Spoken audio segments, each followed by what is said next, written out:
Καλησπέρα παιδιά σε όλους. Αυτός είναι ένας πάρα πολύ τολμηρός ιερέας, ο οποίος τόλμησε να αποκαλύψει κάποιες αλήθειες, τις οποίες πριν από μόλις 10 ημέρες έλεγα και εγώ και υποστήριζα στο κανάλι. Μου έκανε πάρα πολύ μεγάλη εντύπωση το θάρρος και η τόλμη που έδειξε αυτός ο άνθρωπος. Νομίζω ότι τουλάχιστον για τα ελληνικά τα δεδομένα είναι κάτι το οποίο είναι πρωτοφανές.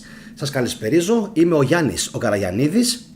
Βλέπετε το κανάλι της θετικής ντοπαμίνης, ένα κανάλι που μπορείτε να βρείτε όλα τα βίντεο που έχουν σχέση με τον χριστιανισμό και πιστέψτε με θα σας αρέσουν πάρα πολύ. Οπότε κάντε like στη σημερινή εκπομπή, φυσικά κοινοποιήστε την για να την δει πιο πολλής κόσμος και εννοείται όσοι είστε πρώτη φορά στο κανάλι κάντε εγγραφή και χτυπήστε το καμπανάκι για να λαμβάνετε ειδοποίησεις για όλα μας τα νέα βίντεο. Λοιπόν, θα σας βάλω να ακούσετε το ηχητικό, το ντοκουμέντο, το οποίο έπαιξε στο TikTok και μου έκανε πάρα πολύ μεγάλη εντύπωση, όπως είπα και στην αρχή, η τόλμη που έχει αυτός ο άνθρωπος.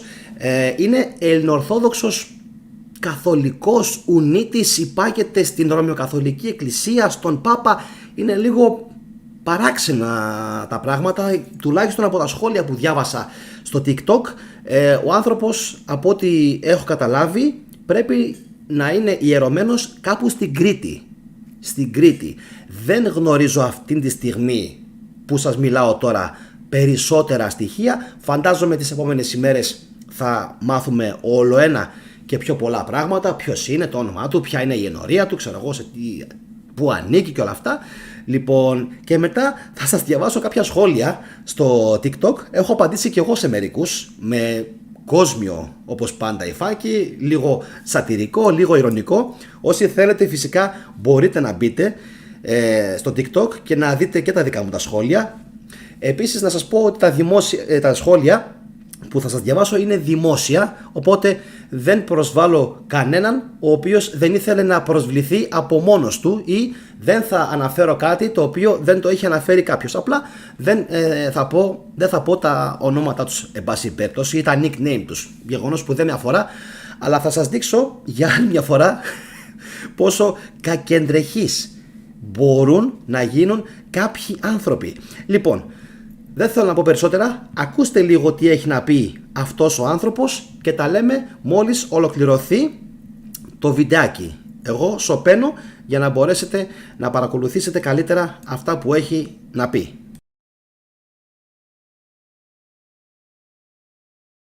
Η φιλοσοφία πάνω στην οποία είναι στημένη η λατρεία της Εκκλησίας. Δείτε τώρα μία μεγάλη πλάνη η οποία διαρκεί όχι 5 και 10 χρόνια, αλλά 1100 χρόνια.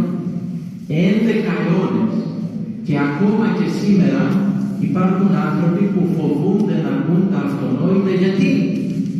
Γιατί τα πρόβατα που λέγονται πιστοί θα σου βγάλουν τα μάτια. Και ποια είναι αυτή η αλήθεια? Πριν 11 αιώνες, οι λεγόμενοι σταυροφόροι, αν ξέρετε τίποτα και έχει καθουστά από την ιστορία, κατέλαβαν τους Αγίους Τόπους. Τότε λοιπόν, για να κάνουν λίγο πιο εμπορικό το μέρος και να ελκύσουν κόσμο, ο καλύτερος τρόπος τώρα, ξέρετε, αν θέλω εγώ να κελίσω τις εκκλησίες, αύριο να πω ότι μια εικόνα μας έκλαψε. Θα γεννήσει κακομοίρας, όλοι με σαράκια από την Αθήνα θα έρθουν και θα γίνουν όλα τα καταλάβατε. Λοιπόν, δεν γίνεται πάει το πράγμα μόνο που βρήκαμε τον τάφο του Χριστού και αυτά. Πρέπει κάτι να κάνουμε. Τι να κάνουμε, βλέπαμε ότι είχε μια φαντασμαγορία η τελετή του λεγόμενου Αγίου Φωτός. Επειδή ήταν ο τάφος του Χριστού εκεί και αυτά, είχε περισσότερη έγκλη και αυτά, τι θα κάνουμε, θα πούμε ότι δεν υπάρχει κατοίκη που ανάβει ο Πατριάρχης τη φλόγα αυτή, αλλά ότι δίνει ραντεβού με τον Θεό εκεί την ώρα, του λέει είναι 12 η ώρα ακριβώς, είσαι υποχρεωμένος, πρέπει να έρθεις να κάνεις το κουμάντο σου, να ανάψεις το πετσελέρι, να το δώσεις. Δηλαδή, θαύμα στημένο με ώρα, ημέρα, έτσι. Αυτό λοιπόν ξεκίνησε, δούλεψε πάρα πολύ καλά, και άρχισε να προχωρά μέσα στους αιώνες. Ακόμη και μέχρι πριν 5-10 χρόνια, αν ολοκληρώσες ένα οποιοδήποτε πιστό, θα το είχε 1000% βέβαιο ότι το Άγιο Φως δεν ήταν τον ουρανό. Εκεί βέβαια επικρατεί ένα παραλίγημα. Χιλιάδες κόσμος με φωνές, με αυτά. Και πάρα πολλοί έχουν την αίσθηση ότι είδανε φώτα, ότι είδανε λάμψεις, ότι το Άγιο Φως δεν καίει, ότι είναι χιλιάδες κόσμος εκεί μέσα, είναι όλοι ιδρωμένοι και κάνουν έτσι λαμπάδες από πάνω. Αυτό άνοιξε και φέρνει με ένα φλόγα να περάσει το χέρι μου από πάνω. Έλα να το κάνω εγώ τη λαμπάδα να κάτσει να το μανακεί. Έλα να το κάνω με το πείραμα να είμαι εγώ μετά το κέρδο τη λαμπάδα. Μην κάνεις εσύ έτσι το πρόσωπό σου που είσαι εκεί δεδομένος σωστά και γρήγορα. Έλα να την κάνω εγώ να είσαι θα λαμπαδιάσεις.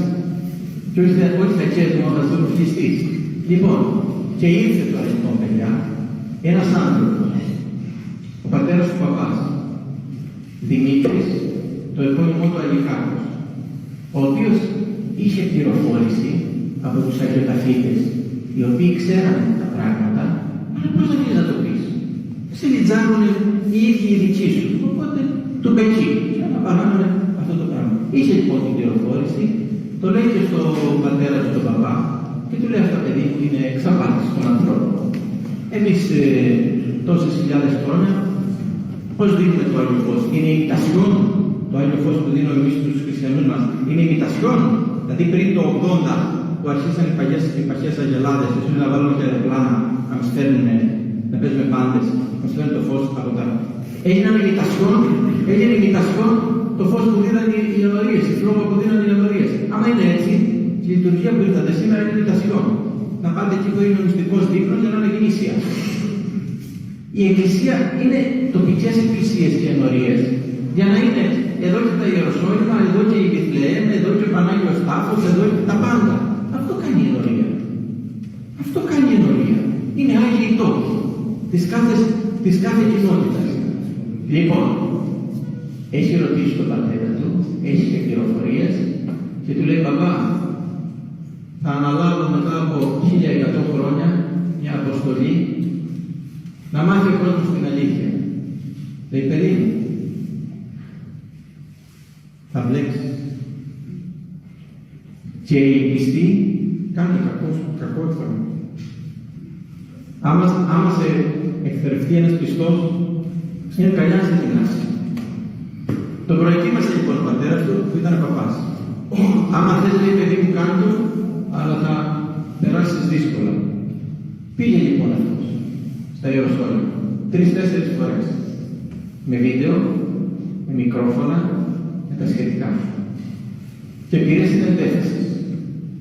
Και εκεί ξεκάθαρα οι άνθρωποι που διαχειρίζονται όλα αυτά τα θέματα και ο καθήλυν αρμόδιος, ο σκευοφύλακας δηλαδή, αυτός που παίρνει το καντήλι και το μεταφέρει μέσα στο Πανάγιο Τάφο εκείνη την ημέρα, του είπε: παίρνετε το καντήλι και είναι σβηστό.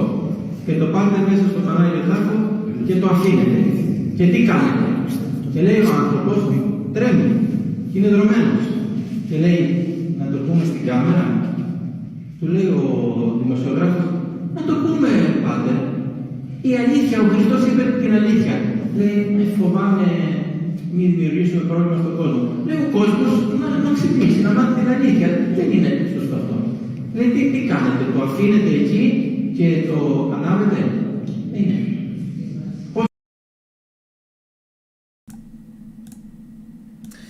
Φαντάζομαι τη συνέχεια τη θυμόσαστε, γιατί το ανέβασα το βιντεάκι στο κανάλι. Λοιπόν, θα ήθελα να μείνω σε κάποια σημεία τα οποία είπε.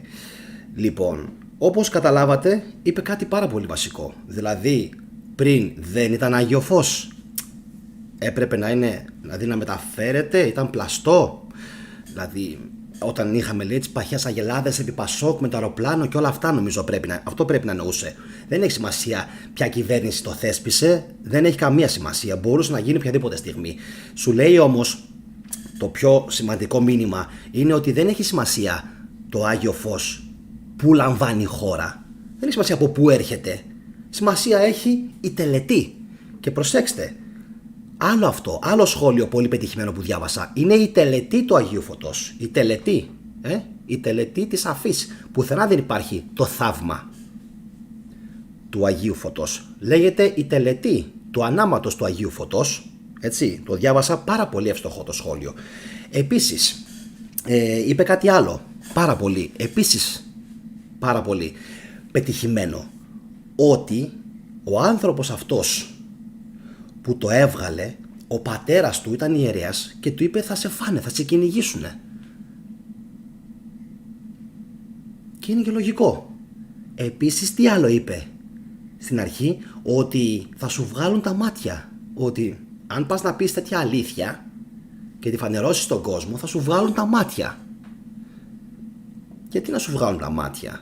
Γιατί είναι τόσο πια κακό να παραδεχτούμε ότι δεν υπάρχει Άγιο Φως και ότι απλά το ανάβουνε και το μεταδίδουν στον κόσμο? Τι άλλο είπε, το οποίο για μένα είναι το σημαντικότερο, ότι οι σταυροφόροι σκεφτήκανε αυτό.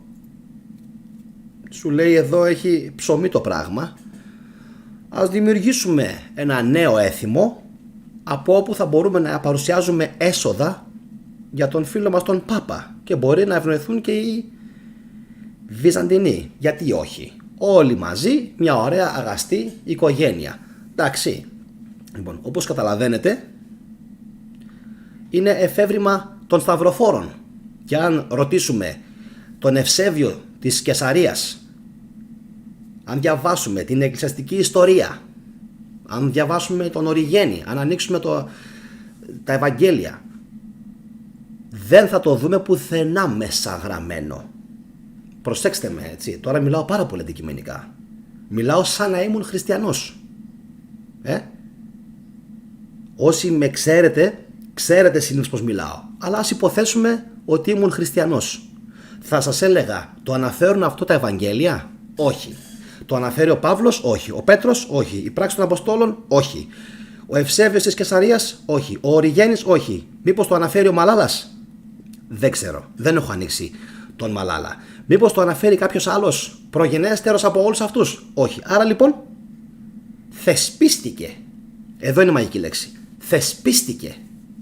Δημιουργήθηκε από ανθρώπους.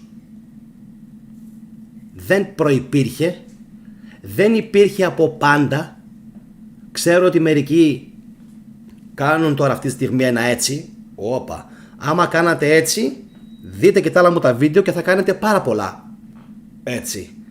Θα πάθετε λίγα εγκεφαλικά. Στην αρχή μπορεί λίγο να σας κακοφανώ με το στυλ μου και τον τρόπο μου, αλλά όπως θα καταλάβετε, ατόφιες ιστορικές αλήθειες και μόνο ατόφιες ιστορικές αλήθειες θα μάθετε εδώ μέσα και πιστέψτε με, αργότερα θα με ευχαριστείτε και θα λέτε ήμουν τυφλός και είδα. Λοιπόν, εν πάση περιπτώσει, μην το γυρίσουμε σε μένα. Εγώ σας λέω μονάχα ότι αυτό δεν υπήρχε καταγεγραμμένο τους πρώτους αιώνες μετά Χριστόν. Δεν υπήρχε. Και τι μας λέει εδώ ο άνθρωπος, ο ιερωμένος? Ότι δημιουργήθηκε από τους σταυροφόρους. Και λίγο πιο πριν να έχει δημιουργηθεί, δηλαδή κάποιοι να βγουν και να τον αμφισβητήσουν και να πούν, ξέρω εγώ, έγινε με τους χαλίφιδες και είδαμε αυτό και είδαμε εκείνο και το άλλο. Έτσι. Λοιπόν, πάλι θα σας πω ότι μεσολαβούν 7 αιώνες, 8, 9 από όταν πέθανε και υποτίθεται αναστήθηκε ο Ιησούς. Υποτίθεται ότι αναστήθηκε το 33. Άντε να βάλουμε και συμπλήν τις ημερομηνίες 33 μέχρι 38. Γιατί κάποιοι, έτσι, ή συγγνώμη, πιο πριν είχε γεννηθεί, άρα μπορούμε να το βάλουμε γύρω στο 28 με 33. Πάνω κάτω. Γιατί είναι συμπλήν 6 χρόνια ότι παίζουν. 27 μέχρι 33. Άντε, για να είμαστε πιο ακριβείς. Για να είμαι πιο ακριβολόγος, να μην μου την πούν κάποιοι για ένα χρόνο. 27-33. Από το 33 λοιπόν και όλους τους αιώνες μετά δεν ξέραμε που υπήρχε ο τάφος. Ξέραμε. Βρέθηκε το 300 φεύγα, ας πούμε, από την Ελένη ο τάφος. Από το 300 φεύγα μέχρι το 700-800.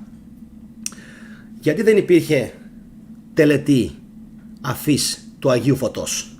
Τι είπες ρε θετικέ? Έτσι δεν είναι? Δεν θέλετε λογική? Δεν σας αρέσει η επανελλήνισης? Δεν σας αρέσει ο θείος και παππούς μας Αριστοτέλης? Είμαι σίγουρος ότι αυτός θα σας έκανε ακριβώς τις ίδιες ερωτήσεις και θα σας έλεγε ακριβώς τα ίδια πράγματα. Πάρα πολύ απλή λογική. Τόσα χρόνια τι συνέβαινε? από την Ελένη μέχρι τους Χαλίφιδες, δηλαδή μεσολαβούν 300, 400, 500 χρόνια.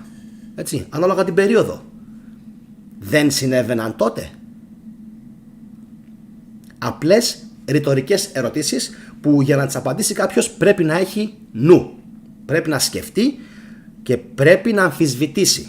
Τώρα, αν σας διαβάσω τα σχόλια,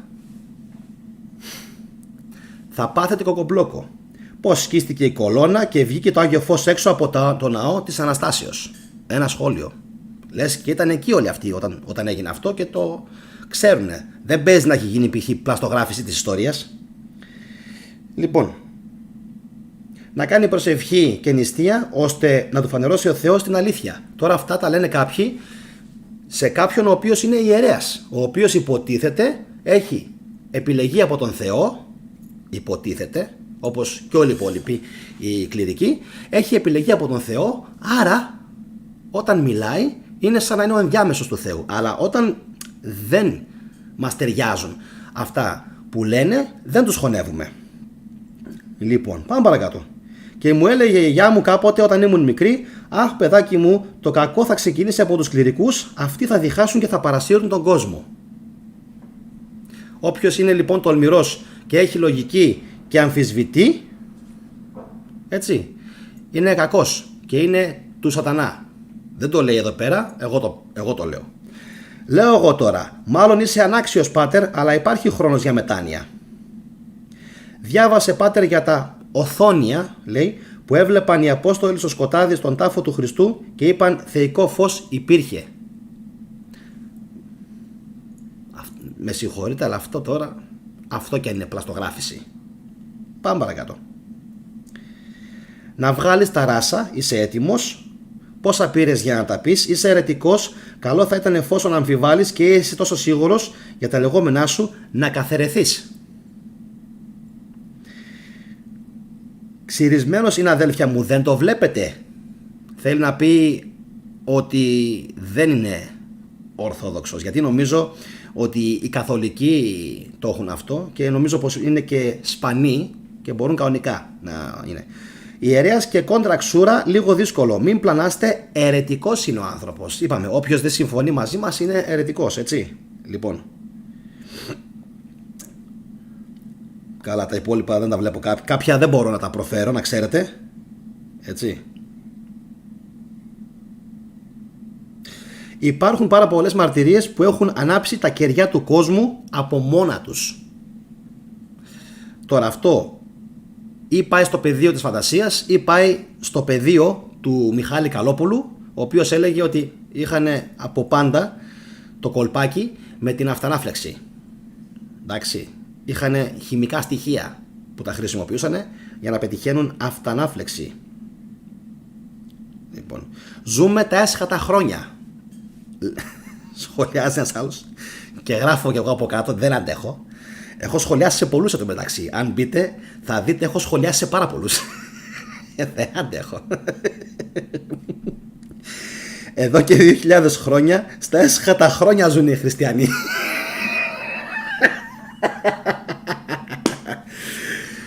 Αύριο θα έρθει, αύριο θα έρθει, αύριο θα έρθει αποκάλυψη, αύριο θα έρθει αποκάλυψη, αύριο θα καταστραφούμε, πεθαίνουμε, θα... σώστε μας, σωθείτε. Λοιπόν, πάμε παρακάτω. Ψευτοπαπάς και αυτός, αν το Άγιο Φως δεν υπάρχει, μερικούς τους έχει καβαλήσει για τα καλά. Λοιπόν, πάμε παρακάτω. Το ψέμα έχει κοντά ποδάρια, δεν αντέχει αιώνες. Λοιπόν, και αν μπείτε και κατεβείτε προς τα κάτω, θα δείτε ότι πολύ... άλλο κορυφαίο. Ο Χριστός είπε ουε, δηλαδή αλίμονο. Ουε σημαίνει αλίμονο. Ουε, αλίμονο. Ουε γραμματείς και φαρισαίοι υποκριτές. Και λέω εγώ, οι παπάδες δεν είναι ούτε το ένα ούτε το άλλο. Μα αλήθεια δεν είναι αυτό? Δεν είναι οι παπάδες ούτε φαρισαίοι ούτε γραμματείς. Λοιπόν, είναι κάτι καινούριο, αφού είπαμε. Λοιπόν, εγώ με αγάπη πολύ θα πω στον παπά βρισιά από δίπλα να πάει αν δεν έχει πάει και να περάσει το Άγιο Φως από τις τρίχες του και αν καεί να μας το πει. Λοιπόν, εγώ του έγραψα αναβλύζεις από καλοσύνη. Δεν άντεξα. Λοιπόν, γιατί είναι ξυρισμένος ο παπάς και γράφω κι εγώ και οι Ισπανοί άνθρωποι είναι. Όχι οι Ισπανοί, οι Ισπανοί, οι άτριχοι άνθρωποι είναι. Λοιπόν, Μαριλινάτσα Σάλτα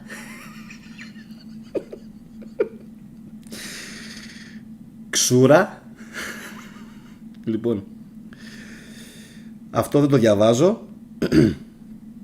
Κούρε ματσέκ, ξύρις ματσέκ. Λοιπόν, και πάει λέγοντας, και σας είπα ότι όσο κατεβαίνω προς τα κάτω, που ο αλγόριθμος τι κάνει, κατεβάζει προς τα κάτω τα σχόλια τα οποία είναι υβριστικά, δεν τα βάζει πάνω πάνω, τα βάζει κάτω κάτω, θα δείτε κι άλλα πολλά ευτράπελα και πολλά υβριστικά, πάρα πολλά υβριστικά, και φυσικά σε κάποιες απαντήσεις, όπως σας είπα, καμιά 10-15 μπήκα έτσι και σχολίασα και εγώ, ευγενικά βέβαια, δεν είχα ευγενικά ναι μεν, αλλά ευγενικά αλλά σατιρικά, έτσι, ευγενικά ναι μεν αλλά σατιρικά. Εν πάση περιπτώσει, νομίζω πως θα πρέπει να μείνουμε